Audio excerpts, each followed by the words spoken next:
அன்பார்ந்த நண்பர்களே, வணக்கம்.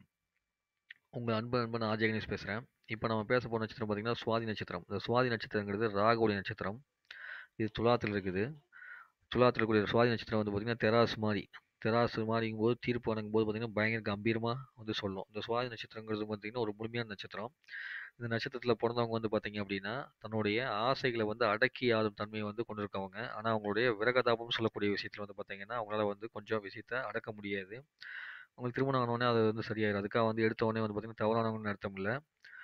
ஸோ ஆசைகளை அடக்கி ஆண்டு கண்ட்ரோல் பண்ணி வாழக்கூடிய ஒரு மனிதரா வந்து சுவாதி நட்சத்திரக்காரங்க இருப்பாங்க. இவங்க வந்து 30 வயசுல 35 வயசுக்கு மேல வந்து பார்த்தீங்கன்னா, சூப்பரான வாழ்க்கைய வந்து வாழ்வாங்க. அந்த மாரி தன்மை வரும். வியாபாரத்துல வந்து பார்த்தீங்கன்னா, பெரிய லெவல்ல வந்து இவங்க முன்னேற்றம் காண்பாங்க. அந்த வியாபாரத்துல பெரிய லெவல்ல முன்னேற்றம் காணும்போது, நண்பர்களோட எல்லாம் வந்து பார்த்தீங்கன்னா, நல்ல நல்லுறவு வச்சிருப்பாங்க. சரிங்களா? அதுபோக வந்து பார்த்தீங்கன்னா, ரொம்ப மகிழ்ச்சியானவங்களாகவும், ரொம்ப அழகானவங்களாகவும் மேக்ஸிமம் சுவாதி நட்சத்திரம் இருப்பாங்க. கட்டுமஸ்தானவங்களா இருப்பாங்க. சரிங்களா? உடல் தகுதி கட்டுமஸ்தானவங்களா இருப்பாங்க. இதுவும் போக தாண்டி அவங்க வந்து பார்த்தீங்க அப்படின்னா, ஓரளவுக்கு அ இந்த தெராசு எப்படி 2 பக்கம் சமநிலை இருக்குமோ, அந்த மாரி சமமான நிலையில நிக்கக்கூடிய தன்மைய வந்து அவங்க உடையவங்களா வந்து அவங்க வந்து வளர்ந்து வருவாங்க. இது எல்லாமே வந்து பார்த்தீங்கன்னா, சுவாதி நட்சத்திரத்துடைய பொதுவான ஒரு குணாதிசயம் உடையது. இத தாண்டி அவங்களோட இண்டிவிஜுவல் ஜாதகம் வரும்போது எல்லாமே பலன்கள்லாம் வந்து பார்த்தீங்கன்னா, இன்னும் கொஞ்சம் சேர்ந்து சிலதெல்லாம் அப்படியே வந்து சிலதெல்லாம் மாறிலாம் நடக்கும். ஸோ, இப்போ சுவாதி நட்சத்திரத்துக்கான இத வந்து இங்கிலீஷ்ல வந்து பார்ப்போம். ஆங்கிலத்தில. வாட் இஸ் த சுவாதி நட்சத்திரம் ப்ரெடிக்ஷன்ஸ். இவங்க வந்து ரொம்ப குட் லுக், அதாவது ரொம்ப அழகா இருப்பாங்க, ஹேப்பினஸ்ஸா இருப்பாங்க, சந்தோஷமா இருப்பாங்க. சரிங்களா? அதுக்கப்புறம் வந்து பிசினஸ்லாம் வந்து பார்த்தீங்கன்னா, ஏற்கனவே சொன்னது தான். ஜெயிச்சுருவாங்க. ஜெயிச்சுட்டு நண்பர்களோடலாம் நல்ல சரிங்கள் இருப்பாங்க. இப்ப இங்கிலீஷ்ல பார்க்கும்போது, if because you born in this nut அப்படின்னா, நீங்க வந்து இந்த வழியில நீங்க பொறந்திருக்கிறதுனால, ஆகையால் பொறந்திருக்க ஆகையால் அப்படின்னு அர்த்தம். அதாவது because you born in this Swati nakshatra அப்படின்னு போட்டுக்கலாம். Swati nakshatra with good looks and happiness. உங்களுடைய லுக் வந்து ரொம்ப சந்தோஷமாவும், ரொம்ப அருமையாவும் இருக்கும்.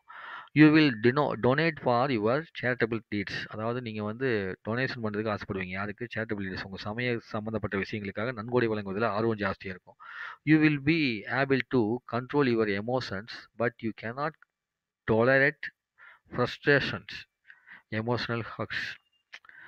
Being competent in business and maintaining good relations with friends and relatives. From the age of 30 to 35, you will advance in your life. 30 35 வயசுக்கு மேல வந்து பார்த்தீங்கன்னா, உங்களோட வாழ்க்கையில முன்னுக்கு வருவீங்கன்னு சொல்லியிருக்காங்க.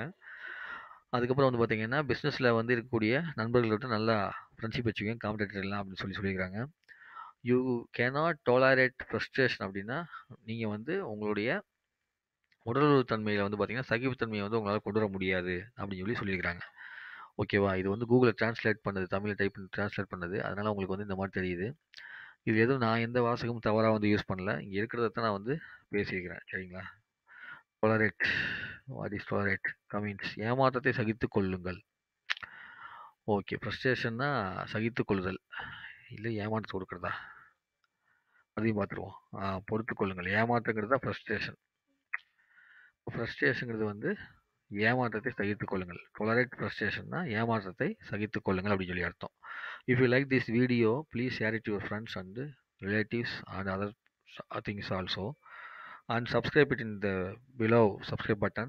You can click, then I will follow you always in your email ID. உங்களுக்கு இந்த வீடியோ பிடிச்சிருந்ததுன்னா சப்ஸ்கிரைப் பண்ணுங்க. உங்கள் நண்பர்கிட்ட ரிலேட்டிவ்ஸ்லாம் ஷேர் பண்ணிக்கங்க. நாம் அடுத்த வீடியோவில் பேசுவோம். நன்றி, வணக்கம். உங்கள் நண்பன் ஆர்ஜே கணேஷ்.